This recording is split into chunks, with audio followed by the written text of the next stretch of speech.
Daf Samach Zayin Amud Aleph. We talked yesterday a little bit about tzedakah. Later on, Gemara and Amud Beis will learn more about tzedakah. But right now, the Gemara goes back talking about the dowry and what the husband has to return, what he writes in the Kesuvos. So and we talked about that if it's money, then you have to give an increase of 50%, and if it's metaltalin that she brings in, we have to say if it's wear and tear, then if he devalued by 20%, he puts in 20% lower in the Kesuvos that he has to return to her, they divorce, or if he predeceases her. And if it's something that's not really used, then we say that it was inflated by 20%. So either way, he puts in 20% less. Okay. Says what happens if she brought in gold? And we'll soon see what kind of gold we're talking about. Shamin oisei. We assess it. There's no here we give it its true value. If she brings in gold and puts in an amount, we don't add to it, nor do we diminish. We leave it exactly where it is. It doesn't wear over time. And generally, everybody knows the price of gold, so they don't inflate it, because then it's really quite apparent. Okay, but saying gold has a din that it's stable. Says the Gemara Meisha. I'll ask you a question from a brisa. It says clearly the following: Hazov. It says when it comes to gold, Harehu kekelim has the same law as pots, as utensils, as kelim. So right now we're talking about gold. We're talking about gold coins. We're talking about pieces of gold, and you're telling me it has the same status as kelim. Sounds like that at the moment. It sounds like that kelim means my life kekeh like silver, which means that you have to put in there 20% reduction in the value. The paxi that it diminishes the value. Said, well, I know. Kelim shows off the like paxi. That doesn't disturb me at all. When it says here that golden pieces are like kelim, means like golden kelim. Now what? I do not in any way devalue, nor do people inflate it, and you leave it at its full value. Says you might have question number one. Question number one is a technical question. So, love we're talking about golden pieces, and you want to say it has a law like golden kelim. So it shouldn't just say generic word like vessels. It should say like golden vessels. Then we know exactly what we're talking about. Obviously, by not adding the word golden vessel, just saying kelim stam, it sounds like silver kelim, and there is a reduction in way that the husband puts into ksuba an amount which is 20% less than the amount that her people are valued it for. That's question number one. Tani, we learned another brisa from this discussion in this brisa where Rav Shimon Gamliel argues with Tanakama. It becomes quite apparent that when we say gold does not have that stability that you said, but it also has the same devaluation like anything else. What's the story? Tani, we learned Zov Hareke Kelim. This brisa says gold is like Kelim, number one, and then it says Dinner is golden coins that are like money. So there's two laws here. One is golden coins are like regular money that you spend, and therefore you add 50%. And then also said first that gold, which means pieces of gold, are like vessels. Now, Rav Shimon comes along and says the Mokum Shanog will refer to him if this gold is not used as an exchange. Then Shamin Oisan, you assess them by the Heim B'Shavin. They're the full value, not up and not down. So now the question is, which case of Shimon ben Gamliel argument? Is it case number two where we say that gold coins have a law like any other money, and comes along Shimon ben Gamliel says, but if people don't use it like money, then it doesn't. You don't increase it by 50%, but you just leave it the way it is. Is that what he's saying? We have a problem with that, as we'll see.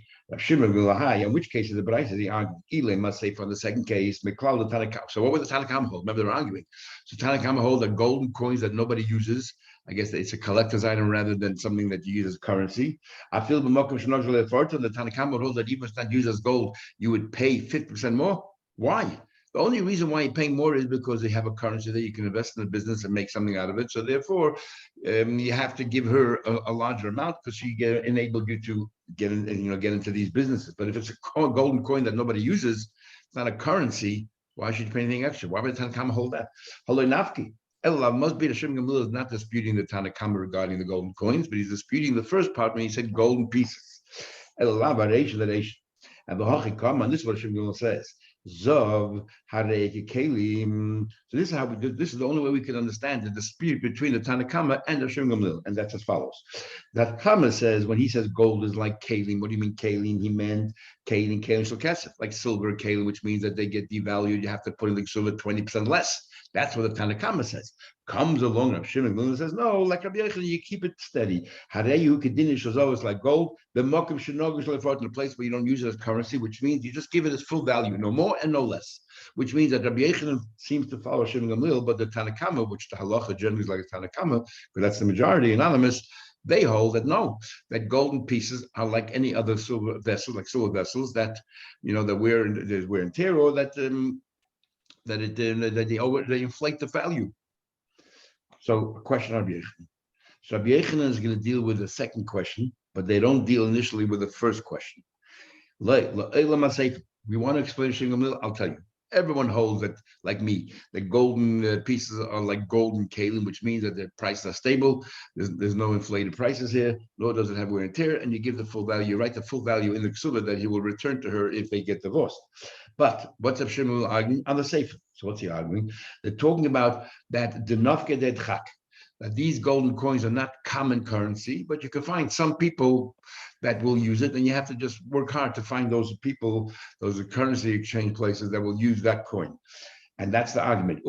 That's the crux of the argument. That the Tanakama holds kima, the nafki. The fact is you can use it as currency, even though it's a bit difficult to find people who will. You have to pay back 50% increase. That's a Tanakama. The Masava, she will say that since it's not easy to use, we don't increase it. That's one way of understanding it.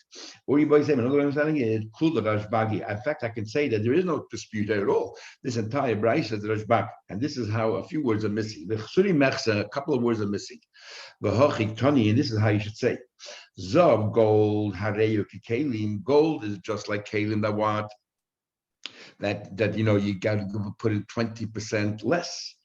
Dinar is our golden coins. Golden coins are like money, you have to give a 50% increase. By Medvan, when do we say that golden coins have a din like any other money, the partner where it's used as currency?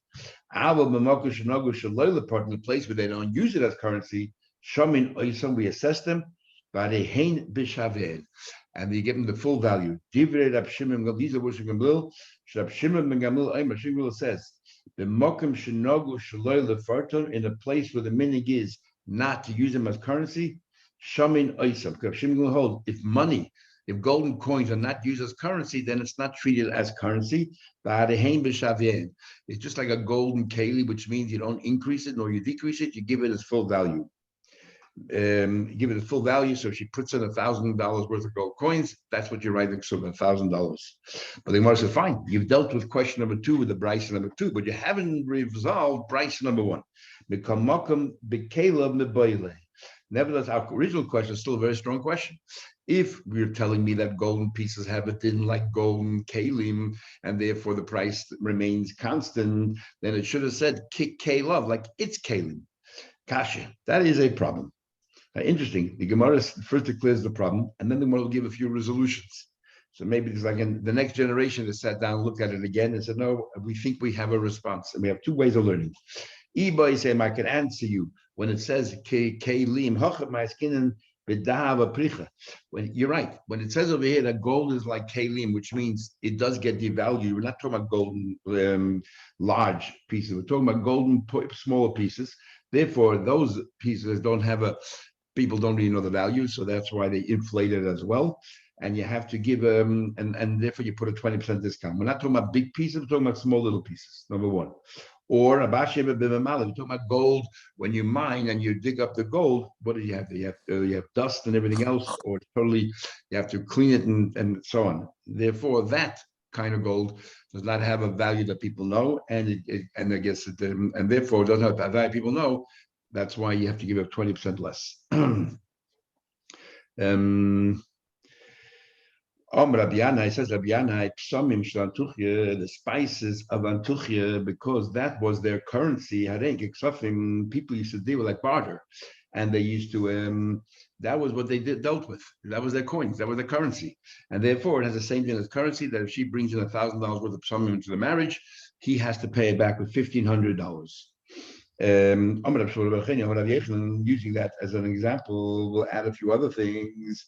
That Gemalim Shalarbaya, the camels in the Arabian countries, Isha Goiva Parna Mehem.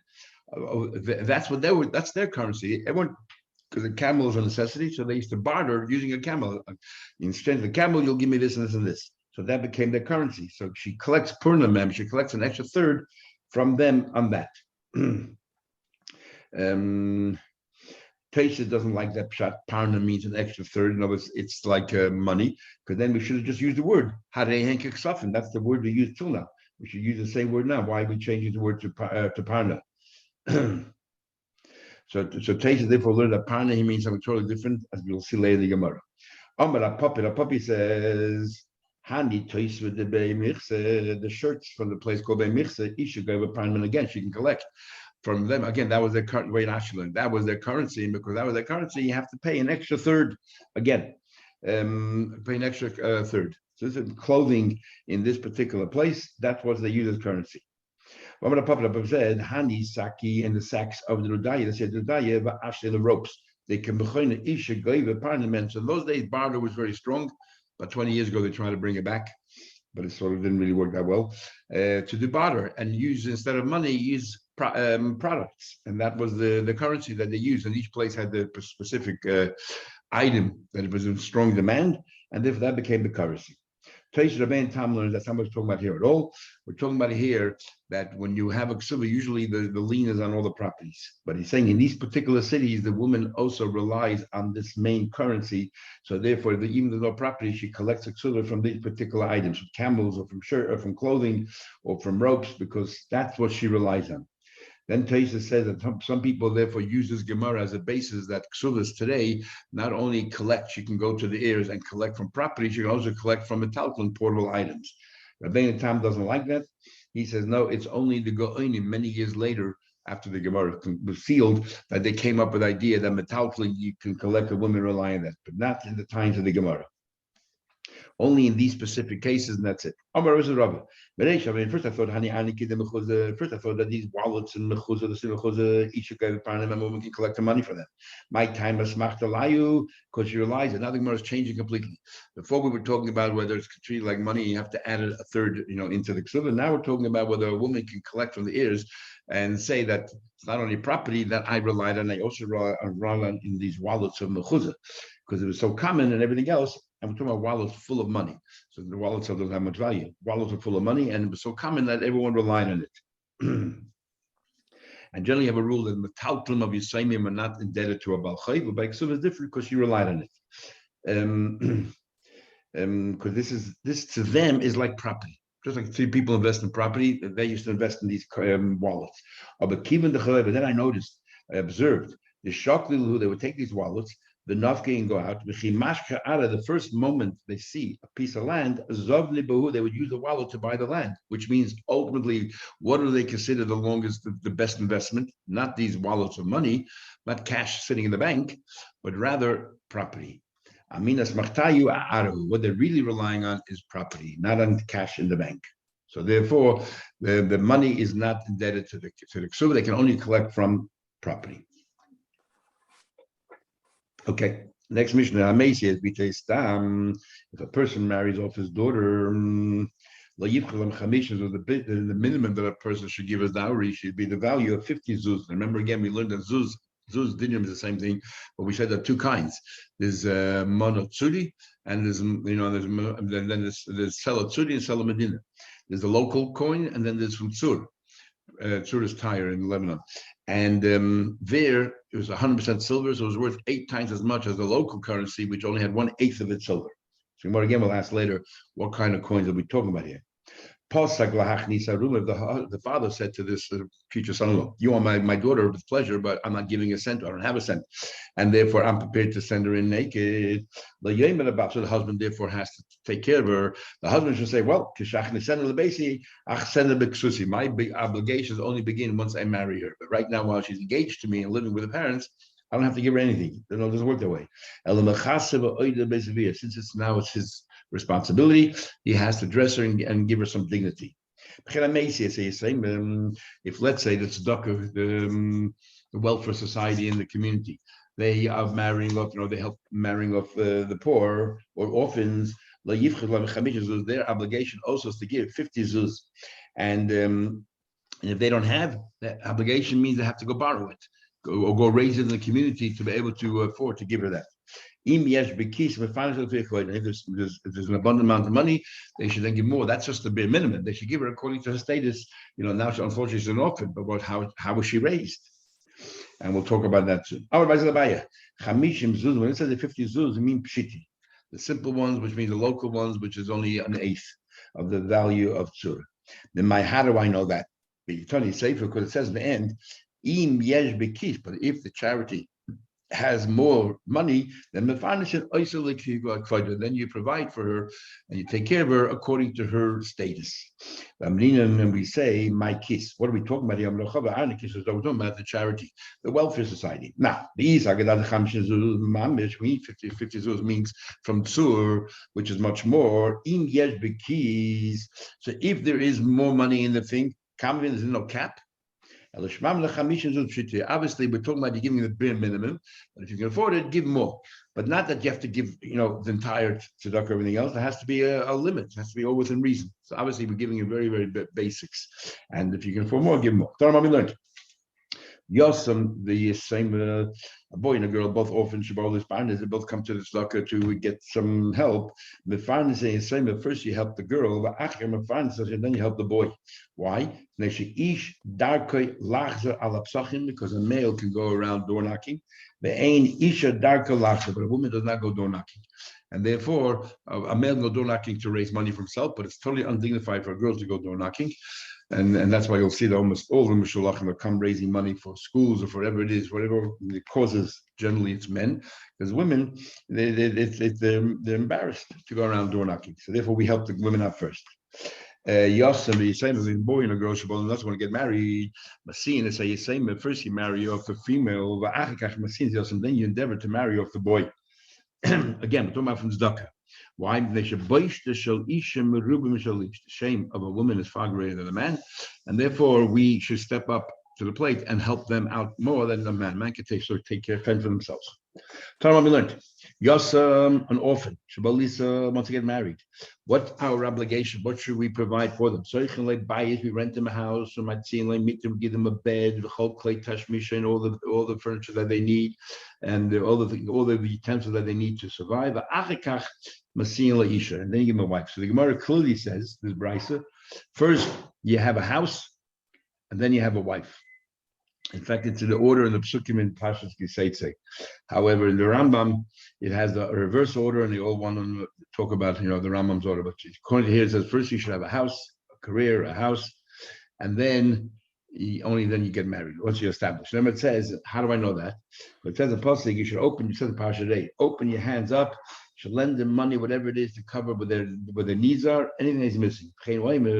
It says, you give them, fill the holes, whatever's missing and lacking in their life. Lacking bais. That's referring to a house. That's missing that's the basic necessities, a bed, a table. And loy, for him personally, it's a woman. It says, that Hashem said to Adam Rishon, I will provide a support equal to him. So therefore, okay, so therefore you have them both. Tanabon to them, so that's the order of events: a house and then a wife. Tell them what we learned. The pasuk says, how much should you provide to a poor person to fill their needs? You have a mitzvah tzedakah to fill their needs. But you have no mitzvah to make them wealthy. That's lacking to him. In other words, every person is different.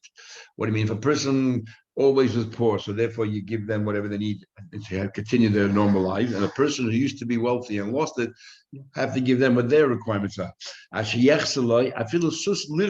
a horse to ride on it, if that's what he was accustomed to, and that's he was raised. But Evid lot in front of him, and a slave to run before him. All of us. And the Gemara brings us the story to corroborate this. To say about Hillel Zaken, Shalokach la'oni ben toivim echad. There was a poor person who came from a wealthy family. Unfortunately, he lost everything. So they gave him a sus lirkav, a horse to ride on, because that's how he was. That's how he was accustomed to. And the eved lodas lefanav, and a slave to run before him. Pamachas, once happened, loy motza eved lodas lefanav. They couldn't find a slave to run before him. The rotz lefanav, so Hillel personally went ahead and ran in front of that horse, shloisha milim, the length of 3 kilometers. So just to show, now it's difficult to understand exactly what that means. So you have to, somebody was Richard McCoy, we have to make it rich again. So some of the version want to say, it's talking about it in a case where no one knows that this rich person lost all their money. So then there's a mitzvah to help him out as you continue living the life that he leads with, and people shouldn't find out about his current state. But if everyone is aware that he used to be rich, but now that he's poor, then you don't have to give it any more than you give any other poor person. That's what some want to say. But that's not brought down in Shulchan Aruch. Tell them what we learned.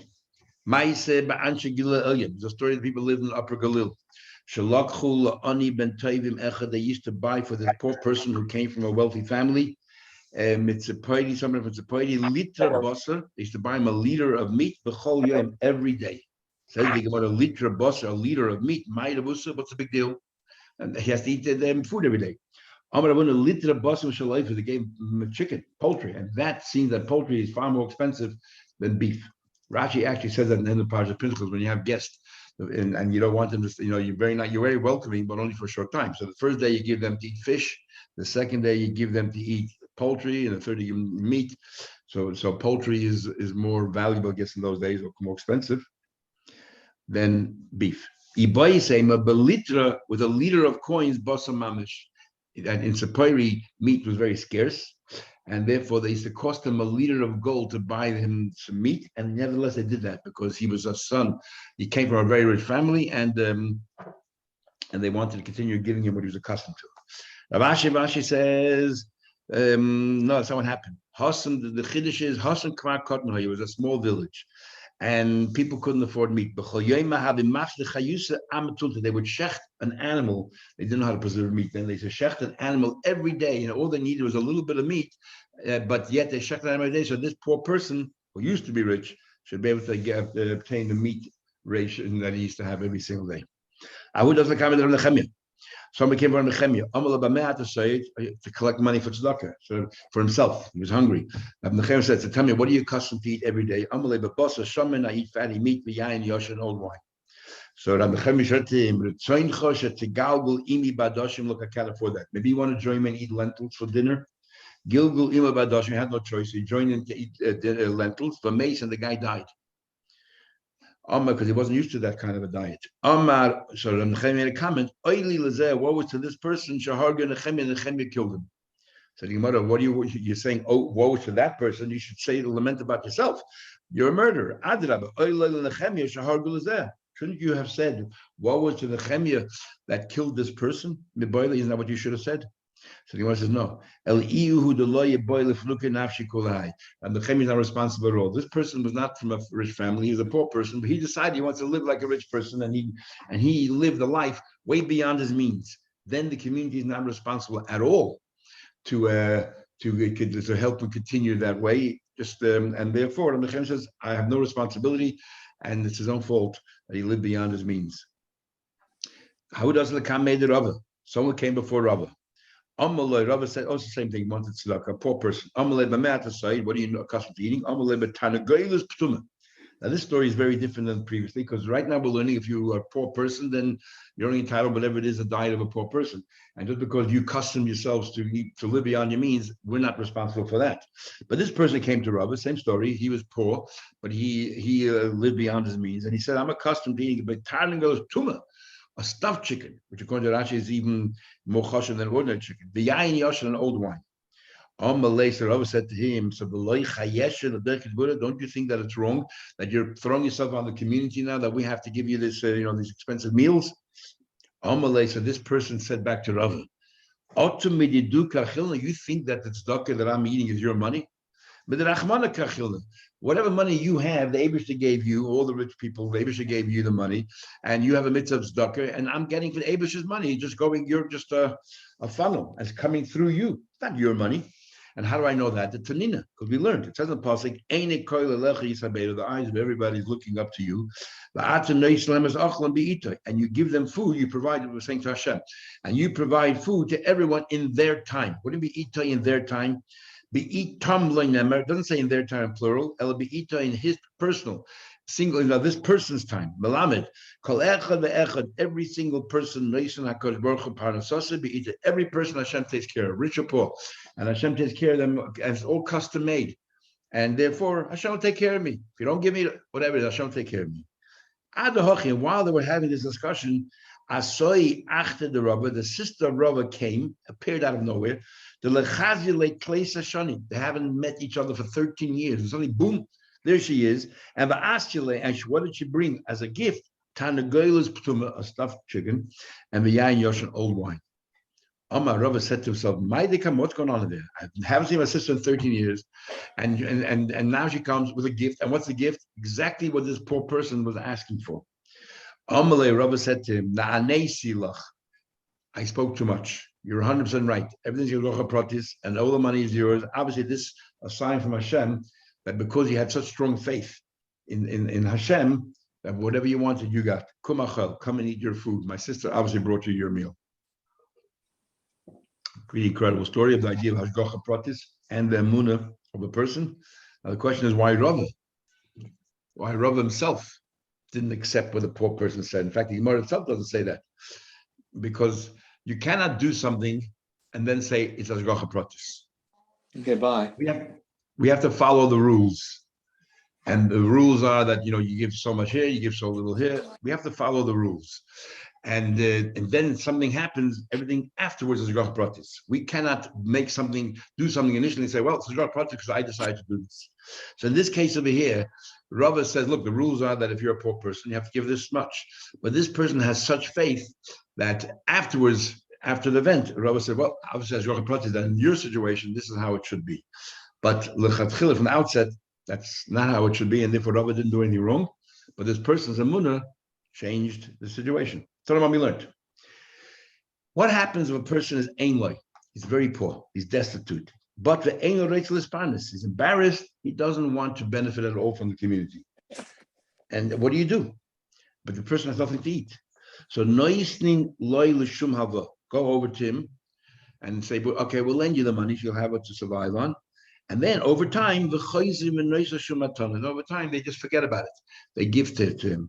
So therefore, it was done in a bakabadik way, in a respectful way, and nobody's embarrassed. Chacham say, no. First, you give it to him as a gift, and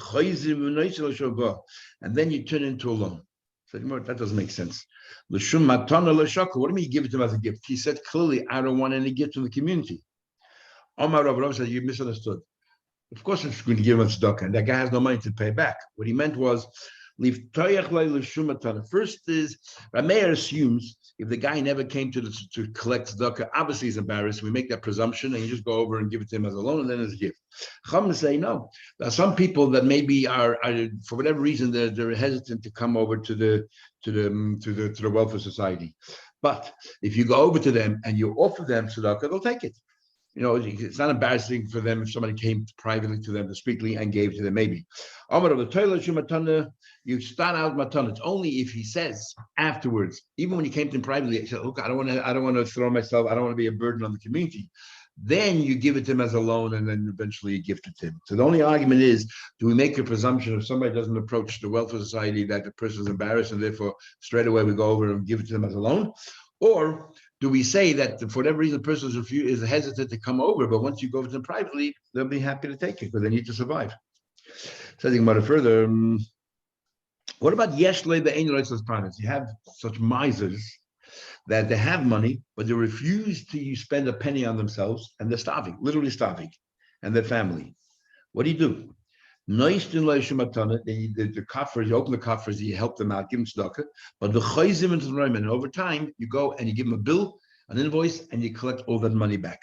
Says the Gemara, chayzim and the frame, if you are going to go and collect the money back, Sulei Shakil will no longer take it from you, and eventually he'll die from starvation and his family. During the lifetime, you don't take any money back. You continue giving him tzedakah, but you keep a cheshbon, and then when he dies, you go to the state and you collect from the state. Rab Shimon says, yes, if a person has money, the ain righteous partners, but he doesn't want to get tzedakah, ain is kakanly. Why should we help him at all? He'll eventually, it's his problem. They have the means.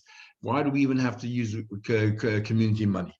But the ain righteous partners, if somebody has no money and doesn't want to get any food, I have another suggestion. Instead of talking to him about matano, instead of loaning him and then turning it, you tell the guy, "Have mashkin. We're going to lend you money, but to give you peace of mind, bring us some kind of security so that we know one day we'll get paid back. The tool, and then we'll continue giving money. We have no problem. Kadesha to died love. Give him the covered. Give him that if he's embarrassed to come and live off tzedakah, then give him the covered as if it's a loan, and shouldn't appear that it's so false. So what you ask him is, do you give us some kind of security, collateral, and then you're never asking for the money payback. You forget about it, and that's how you do it. There used to be an organization in Crown Heights used to lend money, Agmach, and every year they used to have a big level malka to raise more money, and they used to lend millions of dollars. So one year, and they used to buy the Fabrengums, a lot of people there, they would make an announcement that we're going to have this dinner, whatever it is. So one year, the person said, who was making that we're so proud of the fact we lent certain millions of dollars, can't remember how much, and every single penny was collected back. This is a free loan society. Every single penny was collected back. Our books are great. And the Rebbe said that's a total failure on your part. It's a total failure on your part because you're lending money obviously to the wrong people. You're lending money to people who have the means to pay back. What about lending money to people who don't have the means to pay back, but they're too embarrassed to collect tzedakah? You should be lending to them. And those people, as we're learning right here, you write them off over time. You're not lending to the right people. That's what Gemara is saying here. To these people you lend, but you never collect it. Tell them what we learned. Have it, you lend. It's a person who has no money, and doesn't want to collect tzedakah, so you lend to them. You give them as a loan. Over time, you turn it into a gift. The pasuk says, "Tavitenu, lend you shall lend." So what's tavitenu? What's the second lending? That's a person who does have the money. The angel regular partners refuses to get paid, refuses to take care of themselves. Initially, you give them as a gift. The and then afterwards you turn it into a loan. So that's the second tavitenu. You turn it into a loan. The people who couldn't afford it, but they're too stingy to spend their own money on themselves. These are the words of Rabbi Yehuda. The Chachamim say, yes, if somebody has the Ein Rachel Parnas, who doesn't want to provide themselves, Ein is cooking life. We don't help them at all, like we said before. Like Shim said before, we don't help them at all. The pasuk says twice lending. So who's the second lending to? What's the second lending to? Sometimes the Torah just talks like people. You repeat yourself to emphasize a point. And Taisha says, as a general rule, we don't say that Dibra Torah Adam unless we have no choice, because we have many times where the Torah repeats something and we learn, Pasayach Tiftach, open your hand even 100 times. Reprimand your friend, chastise your friend even 100 times. So a lot of times we're very pedantic and we wonder why it says twice. But when we have no explanation, we say, well, Torah sometimes speaks like people do. Marukva. Now the Gemara will give us a number of stories about people who gave tzedakah in an unbelievable way. Marukva. The Rambam lists a number of levels of tzedakah, and he says the highest level of tzedakah is to give someone money or lend someone money that they can establish themselves a business, so they never have to collect money again. They can, live a normal life, a dignified life. That's the highest level of tzedakah. And then we have a concept called matan b'seiseh, discreet.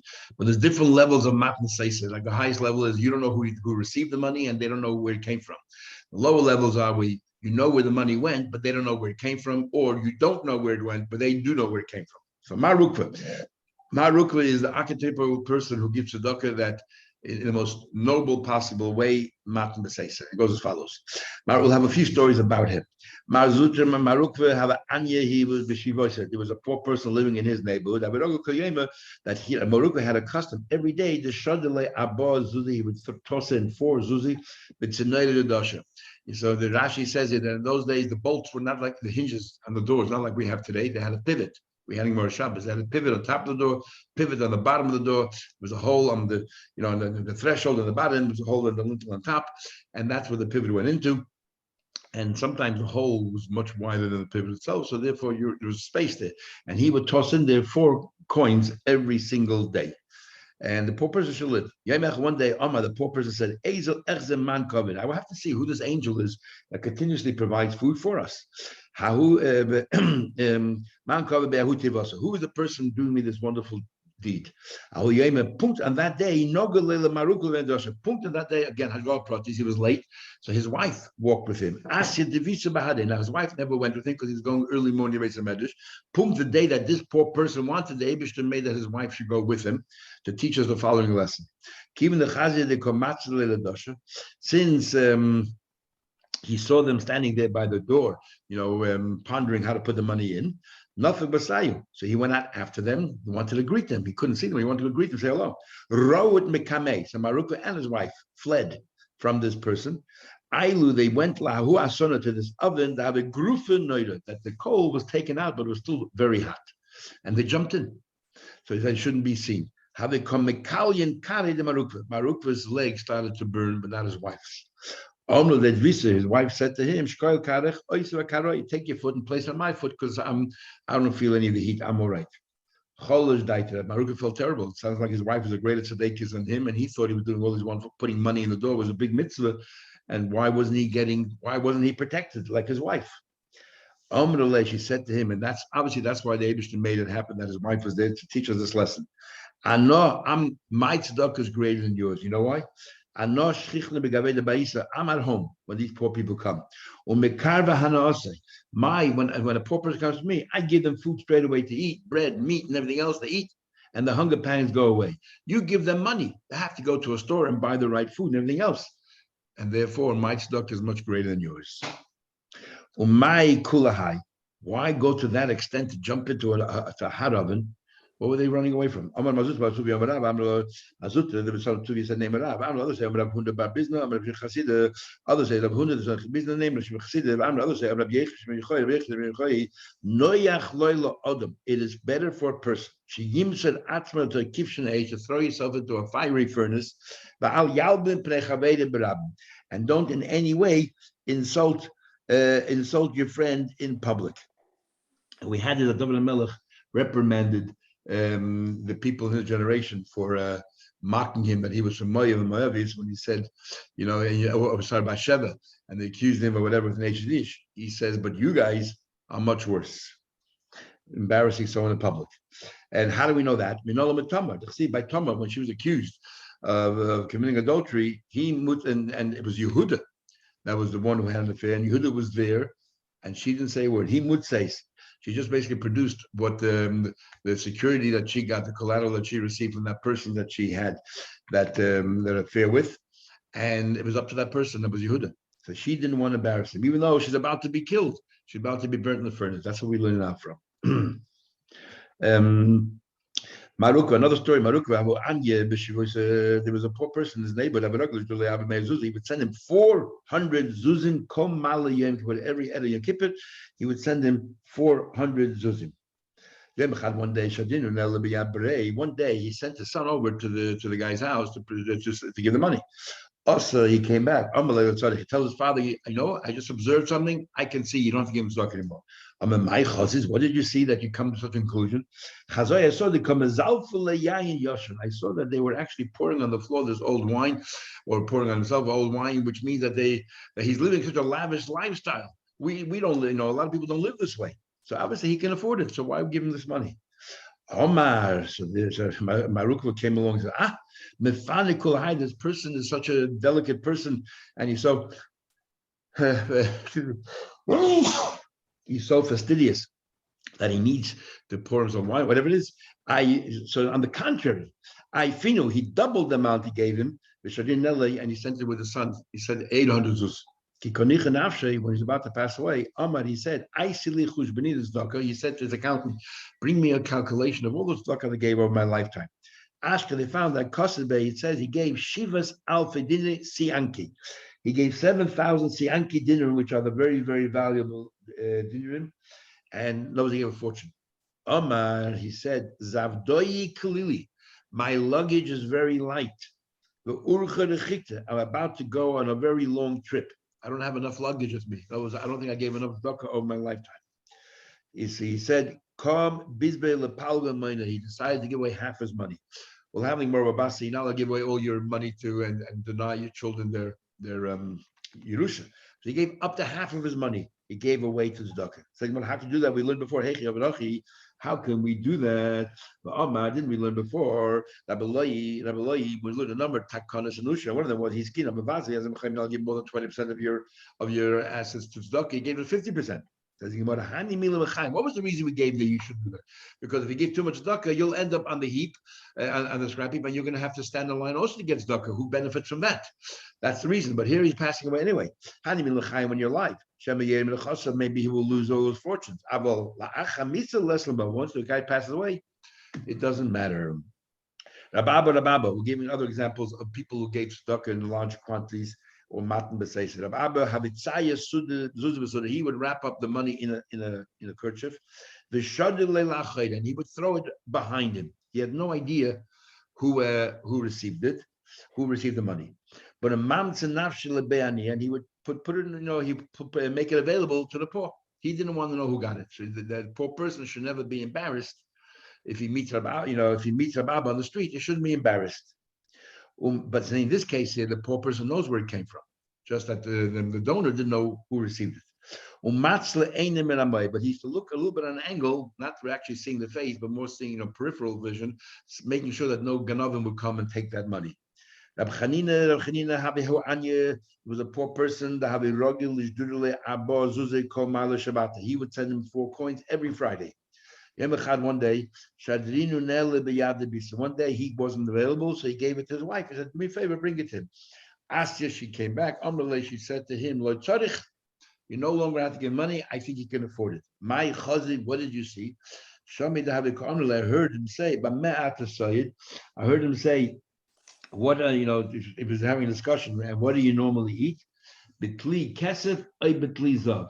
He eats there with the made out of things made out of silver and the cloths made out of tablecloths made out of gold, and therefore they're obviously quite wealthy. So we don't have to support it anymore. Omar, he said, this is what Rabbi said. Boyu, let's go. We should actually offer thanks. In other words, this guy is actually a fraud. Not like in the case of Mar Ukva before, as the Rishonim explained, where there the person was talking about what he eats. Here, we're not talking about food. We're talking about the dishes, the cutlery, the tablecloths. This is not necessary. This is obviously he was a rich person. So and he had beautiful clothes and everything else. So this is what our brother says. We should thank these people who come to collect tzedakah, who are actually fraudsters, and they don't need any. If not for them, if not for them, we would be considered sinners every day, that poor people in our community, we're not helping every single one of them out, and we would be in sin.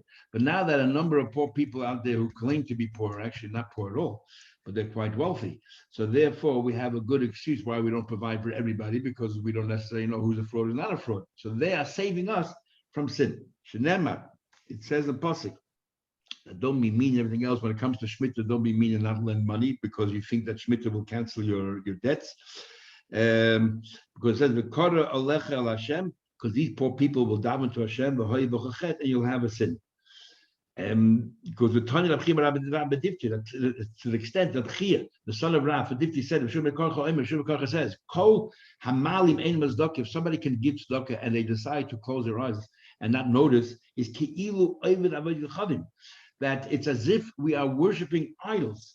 Because here it says when you refuse to lend money to a poor person at Shemitah time because you're scared that Shemitah will cancel it. It said the person, be careful, penny will be something bad. And there it says, Yotzu Anoshim B'nei Bliya, that these people came out who are terrible people. And what do you call it? And this is talking about the era of let's go worship idols. Look over there, B'nei Bliya, bad people, talking about idol worshiping. Afghan, people here who don't want to help out poor people are what? Avodas v'chavim are the same thing, are like idol worshiping. So therefore, these fraudsters, these tzedakah people who come and ask for money, when they don't deserve it, in a way they're helping us out. So we don't get punished so badly. Okay, we'll stop here, continue tomorrow, Mr. Shah.